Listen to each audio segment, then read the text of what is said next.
देशभक्तों से ही देश का शान है, देशभक्तों से ही देश का मान है। हम उस देश के फूल हैं यार, वो जिस देश का नाम हिंदुस्तान है। नमस्कार साथियों, आप सभी का डायरेक्शन विजन के ऑनलाइन यूट्यूब प्लेटफॉर्म में स्वागत है। आज हम बात करेंगे 26 जनवरी यानी कि गणतंत्र दिवस की। चूंकि आज 26 जनवरी है और पूरे भारतवर्ष में बड़ी धूमधाम से गणतंत्र दिवस मनाया जा रहा है। इस बार हम 75 यानी 75वां गणतंत्र दिवस मना रहे हैं। वो चाहे गांव हो, शहर हो, स्कूल हो, सरकारी अथवा निजी संस्थान से लेकर देश दुनिया में अपनी राष्ट्रीय ध्वज तिरंगे को शान से फहराया जा रहा है। तो आज हम कुछ महत्वपूर्ण पहलू पर बात करेंगे, चाहे वो तिरंगे से रिलेटेड हो, चाहे आपका गणतंत्र दिवस से रिलेटेड हो। हम बात करें कि गणतंत्र दिवस मनाया क्यों जाता है। क्योंकि गणतंत्र दिवस के समय ही, गणतंत्र दिवस के दिन संविधान पूर्ण रूप से लागू हुआ था। 26 नवंबर 1949 को संविधान को अपनाया गया और 26 जनवरी 1950 को भारत में संविधान पूर्ण रूप से लागू कर दिया गया और इसी दिन को गणतंत्र दिवस के रूप में मनाया जाने लगा। और आज जो हम 75 यानी 75वां गणतंत्र दिवस मनाया जा रहा है। हम बात करेंगे 22 जुलाई 1947 को भारतीय संविधान ने भारतीय राष्ट्रीय ध्वज तिरंगे को अपनाया था। यानी कभी कभी क्वेश्चन पुट अप होता है कि राष्ट्रीय ध्वज तिरंगे को कब अपनाया गया, तो ऑप्शन में रहेगा 22 जुलाई 1947 को भारतीय संविधान सभा ने राष्ट्रीय ध्वज तिरंगे को अपनाया था। हम बात करेंगे गणतंत्र का अर्थ क्या होता है। गणतंत्र का मतलब क्या होता है। गणतंत्र एक राजनीतिक प्रणाली होती है जिसमें शासकीय शक्ति जनता के हाथों में होती है। शासकीय शक्ति मतलब जो शासन करने वाला जो पावर होता है वो जनता के हाथ में होता है। इसका मतलब ये होता है कि एक देश में जो सरकार है जनता के चुनाव द्वारा चुनी जाती है और जनता के प्रति उसकी जिम्मेदारियों को निभाना होता है। मतलब सरकार की जो मेन कर्तव्य होता है कि जनता के हर पहलुओं को सुने और उनकी सभी जो परेशानी है उसको सुने और उनके परेशानियों को दूर करे ओवरऑल। तो मीन्स जो ये जो पावर होती है वो जनता के पास होती है, क्योंकि जनता के वोट के द्वारा सरकार को चुना जाता है और इसीलिए इसका मतलब गणतंत्र होता है।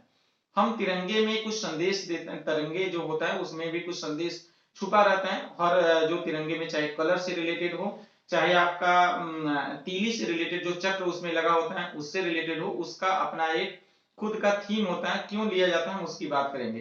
तिरंगे में जो समान अनुपात में केसरिया, सफेद, हरे रंग की क्षैतिज पट्टियां, हॉरिजॉन्टल पट्टी लगी होती है और भारत के राष्ट्रीय ध्वज को तिरंगा कहा गया क्योंकि ये 3 रंगों से मिलकर के बना होता है। कभी कभी पूछता है कौन कौन से, तो बताएंगे केसरिया, सफेद और हरे रंग की क्षैतिज पट्टियां लगी होती है। हम बात करेंगे कि ध्वज की जो चौड़ाई और लंबाई या लंबाई और चौड़ाई का अनुपात क्या होता है। ये भी क्वेश्चन ऑप्शनल में पूछा जाता है। तो देखिए कभी लंबाई और चौड़ाई में देता है तो कभी चौड़ाई और लंबाई में देता है। उसके लिए आपको बड़े ध्यान से देखना पड़ेगा। हम ये अनुपात लेते हैं, यदि हम तिरंगे को छोटा भी बनाएंगे तो इसी अनुपात में बनाएंगे। किस अनुपात में, तो लंबाई और चौड़ाई का जो अनुपात रखा जाता है 3:2 रखा जाता है। मतलब 3 मीटर लंबा तो 2 मीटर चौड़ा और इसी अनुपात में हम बनाते हैं। यह मानक है तिरंगे की, मानक डायमेंशन इसको बोला जाता है। बात करेंगे कि क्या आप जानते हैं कि इसमें सफेद रंग की पट्टी के बीचों बीच जो गहरे नीले रंग का चक्र बना होता है। कभी कभी पूछता है चक्र में कितने तिलियां होती हैं, तो आपको आंसर देना होगा उसमें 24 यानी 24 तिलियां बनी होती है। उस 24 तिलियों का अपना सिंबल होता है। कभी कभी कहता है कि 24 तिलियां जो बनी होती, बनने वाली जो चक्र होता है वो कहां से लिया गया है, तो कहेंगे सारनाथ में स्थित जो अशोक स्तंभ से लिया गया है। मतलब कि जो 24 तिलियों वाला चक्र होता है सारनाथ में स्थित अशोक स्तंभ से इसको लिया गया है। ये भी एक प्रकार का ऑप्शनल आपसे क्वेश्चन को पुट अप हो सकता है। फिर आगे कहता है कि इसमें जो रंग होता है केसरिया रंग, सफेद रंग, हरा रंग, उसका अपना अर्थ होता है। तो केसरिया रंग का क्या अर्थ होता है, बोलेंगे कि त्याग और बलिदान का। मीन्स केसरिया रंग त्याग और बलिदान का प्रतीक होता है, त्याग और बलिदान को बताता है। केसरिया रंग जो तिरंगे का केसरिया रंग त्याग और बलिदान को बताता है। सफेद रंग सत्य, शांति, पवित्रता और सच्चाई, सत्य, शांति, पवित्रता, सच्चाई आदि को सफेद रंग बताया जाता है। मतलब शांति हो, पवित्रता हो, सच्चाई हो, ये आपका। आगे आता है हरा रंग। हरा रंग देश की समृद्धि का प्रतीक है। मतलब एक तरीके समृद्धि, कितना वो हमारा देश समृद्धि है, विकास है, वो आपका हरे रंग के द्वारा प्रदर्शित होता है, बताता है। भारत का राष्ट्रीय जो चिन्ह होता है, कभी ऑप्शन में पूछता है भारत का राष्ट्रीय चिन्ह क्या होता है, तो अशोक स्तंभ, जो अशोक का स्तंभ होता है, जो हमने बात किया था कि सारनाथ जो स्थित वहीं से लिया गया है, वो आपका अशोक स्तंभ होता है। भारत का राष्ट्रीय चिन्ह जो होता है अशोक स्तंभ होता है। संवैधानिक रूप से भारत सरकार ने 26 जनवरी 1950 को राष्ट्रीय चिन्ह के तौर पर अशोक स्तंभ को अपनाया था। ये भी बड़े ध्यान से आपको जानकारी लेना होगा।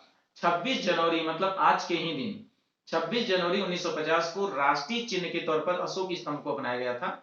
मींस गणतंत्र दिवस जो मनाया जा रहा है उसी के दिन आपका हमारा भारत का राष्ट्रीय चिन्ह स्तंभ को भी अडॉप्ट किया गया था।